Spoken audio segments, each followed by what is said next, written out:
confirms 3,000 North Korean troops in Russia. Washington says they are fair game if they join the fight against Ukraine. Record numbers of early voters in the crucial swing state of Georgia.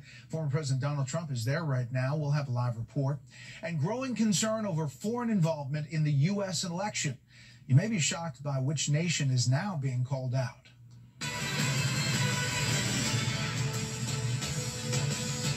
But first, does it qualify as an October surprise? Comments by a former chief of staff for then President Trump making headlines less than 2 weeks ahead of the election. Former general, former chief of staff John Kelly says President Trump, former president, would rule like a dictator, has no understanding of the Constitution, and meets the definition of a fascist. Kelly has made disparaging remarks about his former boss before, but these come obviously at a particularly crucial time. Vice President Kamala Harris saying today Kelly's comments reveal Trump for who he really is. The Trump campaign pushing back. We're learning tonight Harris will make a major closing argument on the ellipse here in Washington Tuesday, 1 week before Election Day. Chief Washington correspondent Mike Emanuel leads us off tonight with this. Good evening, Mike. Brett, good evening. Former Chief of Staff John Kelly has done 2 highly critical interviews of former President Trump. The interview's blowing up less than 2 weeks before Election Day. Certainly, the former president is in the far right area. He's certainly an authoritarian, admires people who are dictators. He has said that. So he certainly falls into the general definition of fascist, for sure. In an interview with The Atlantic, John Kelly recounted how Trump told him he wanted generals that were loyal like Hitler's. Vice President Kamala Harris was quick to jump on Kelly's criticism. Donald Trump said that because he does not want a military that is loyal to the United States Constitution. He wants a military that is loyal to him. Retired Army Brigadier General Anthony Tata says Kelly's use of fascism is a cheap shot and dangerous. I am shocked that General Kelly has made these comparisons of Trump to Hitler when he knows they're not true. He knows that he's enabling a Harris-Walz ticket that would continue to help the Middle East unravel and drive our enemies together. The Atlantic also referenced Mr. Trump inviting the family of 20-year-old Army Private Vanessa Guillen, who was murdered at a military base in Texas, to the Oval Office. At one point, the president offered to pay for her funeral. Then Atlantic sources suggest Trump blew up when he heard the price tag would be $60,000. A former Pentagon chief of staff says that is not true. He said if the military didn't pick up the tab, he would in its entirety. That's the commander-in-chief. Guillen's sister accused the Atlantic of exploiting her sister's death for politics and said, quote, President Trump did nothing but show respect to my family and Vanessa. In fact, I voted for President Trump today. Nick Ayers, a former chief of staff to then Vice President Mike Pence, called Kelly's commentary, quote, patently false. So some are asking about 2 weeks before Election Day why an interview about incidents reportedly from more than 4 years ago are coming out just before the election, Brett. Yeah, and we're seeing more of that. You had former chief of staff, commander-in-chief, the chairman of the Joint Chiefs, Mark Milley, quoted in a Bob Woodward book saying something similar, but this is the first audio we've heard on the record. That's right. John Kelly speaking in his own words. We can hear his voice, his points of emphasis, and makes you wonder if he may come on camera before long to talk more about what he believes. We'll see. Mike, thank you. You bet. Vice President Harris participates in a CNN town hall later tonight. Former President Trump is trying to nail down the 16 Electoral College votes on Georgia, hosting a faith town hall in Zebulon earlier this afternoon. And in about an hour, he appears at a rally in the Atlanta suburb of Duluth. That is where senior national correspondent Aisha Hasni is right now. Good evening, Aisha. Right, good evening to you. That's right. The former president isn't slowing down out on the campaign trail. In fact, tonight he'll be joined on stage with country music star Jason Aldean as both campaigns now bring out the star power out on the campaign trail. We have to make sure too big to rig. We want to make it too big to rig.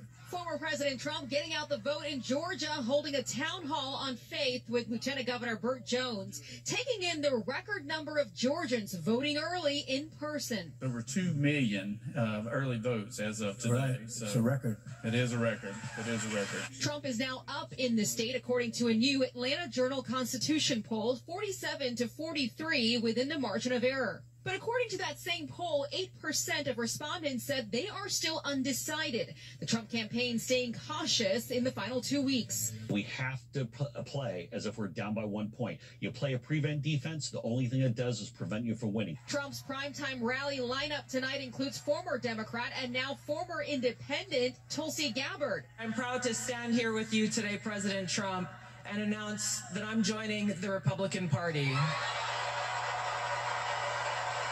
Also on the stage tonight, RFK Jr. and Turning Point's Charlie Kirk, who's also helping with voter outreach. The Trump campaign teasing, but not announcing yet, big names for when the former president rallies at Madison Square Garden on Sunday. Please welcome Bruce Springsteen.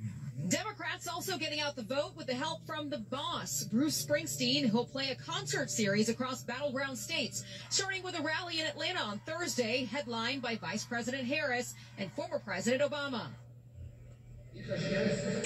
And Brett, Trump heads to the swing states of Arizona and Nevada next. And in Nevada, in Nevada and Las Vegas particularly, Brett, he's targeting the Asian American community, a key voting bloc in that state.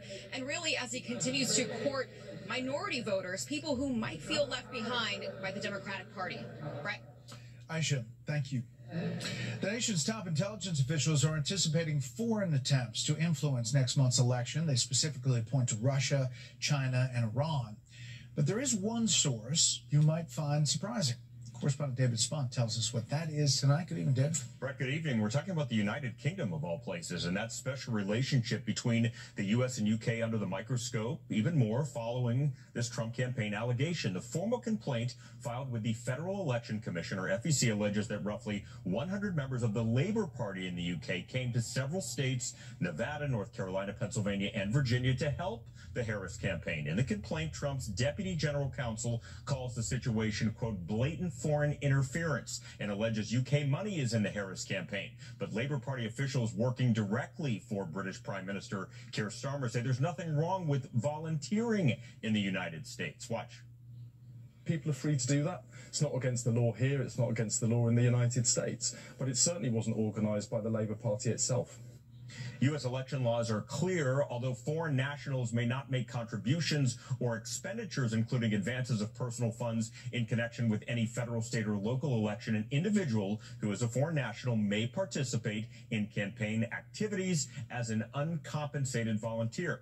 Meanwhile, Brett, the intelligence community is focused not on the UK so much, but Russia definitely for election interference. Officials say a viral video circulating on social media last week that purported to show one of Tim Walz's former students in high school accusing him of wrongdoing is fake. Intelligence officials say the supposed person may actually be artificial intelligence. The real student came forward and said his name was wrongly used and the allegations are false, full stop. We expect to see more of this kind of stuff happening, unfortunately, leading up to the election on both sides. We're going to be talking to some senior officials about all of that, specifically the computer side, in coming days. David, thanks. Thank you. Breaking tonight, the U.S. says 3,000 North Korean troops have deployed to Russia. They are training at several locations, we're told. The Biden administration calling the move very serious and warning those forces will be fair game if they go into combat inside Ukraine. Senior White House correspondent Jackie Heinrich has details tonight live from the North Lawn. Good evening, Jackie. Good evening, Brett. The White House says if Putin has to turn to North Korea for manpower, it would show his army is weak. At least 3,000 North Korean soldiers are training at military sites in Russia after arriving by ship this month, but officials maintain they don't know why. Well, I think they're not tourists. Deterrence has been lost everywhere. The White House says if North Korea joins Russia's fight against Ukraine, it could have significant impacts in Europe and the Indo-Pacific. And there's looming concern Russia could help North Korea develop its nuclear program. What does Kim Jong-un think he's getting out of this? Maybe it's technology, maybe it's capabilities.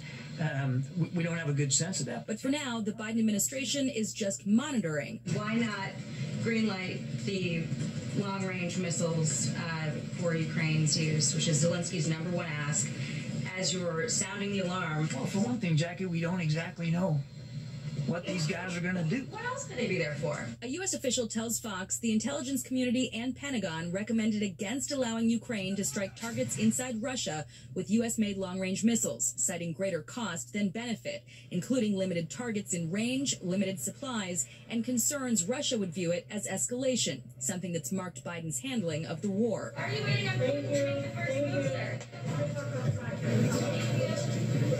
Biden refused to impose preemptive sanctions as Russia staged troops on the Ukrainian border in 2022 and hesitated to approve each military capability the U.S. later provided. Zelensky exasperated at the developments. If North Korea can intervene in the war in Europe, then the pressure on this regime is definitely not strong enough. Officials say Biden has not ruled out a future change in U.S. policy or given Zelensky a definitive no yet. If these North Korean soldiers decide to join the fight against Ukraine, they will become legitimate military targets. Right now, the U.S. is discussing more sanctions as a response, we are told, but House Intelligence Committee Chairman Mike Turner says North Korea joining the fight against Ukraine should be a red line for Biden, and he should both greenlight those long-range missile strikes within Russia and also consider direct U.S. military action against the North Korean troop spread. Jackie Heinrich live in the North Lawn. Jackie, thanks.